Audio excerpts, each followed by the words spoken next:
to talk about why you need data protection and anti-money laundering training at least annually.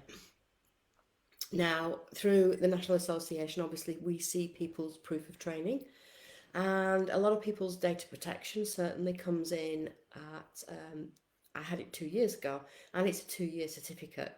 And some are saying the same about anti-money laundering.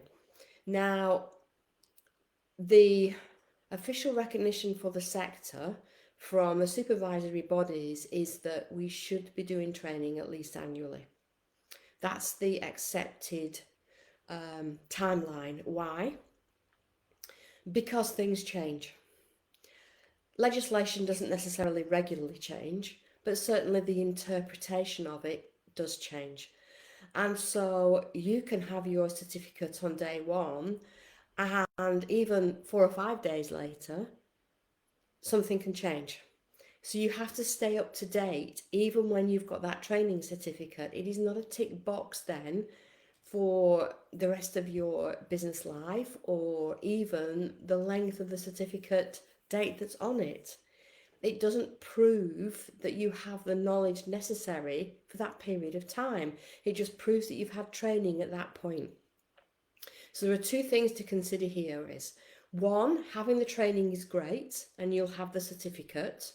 But two, that training needs to be kept up to date fairly regularly. Your knowledge needs to be kept up to date fairly regularly. So you need to be aware and have notifications coming in, or be somewhere where someone informs you of any significant changes for our sector, that is the property sourcing sector. And the other thing is, please have the training at least annually. Interpretation does change. For argument's sake, we are updating our DP and AML training to be live from probably around about September this year, and we will be talking about something called proliferation financing, which HMRC are banging on about at the moment and finding people for not understanding and not having the necessary defence mechanisms in place. If you've never heard of proliferation financing and you're sourcing, you're at risk of a fine because your knowledge isn't up to date. And that training that you did for £9.99 or whatever it was on the internet won't protect you if you're inspected by HMRC. We had a sourcer who had trained with us a little over 2 years ago, I think it was, that believed that that training was sufficient. They bought our documents, they had our old documents in place, they just carried on.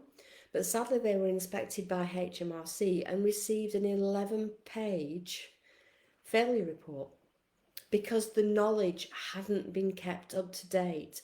The procedures and how they operate hadn't been updated and kept up to date. And it's vitally important that this happens in your business as well.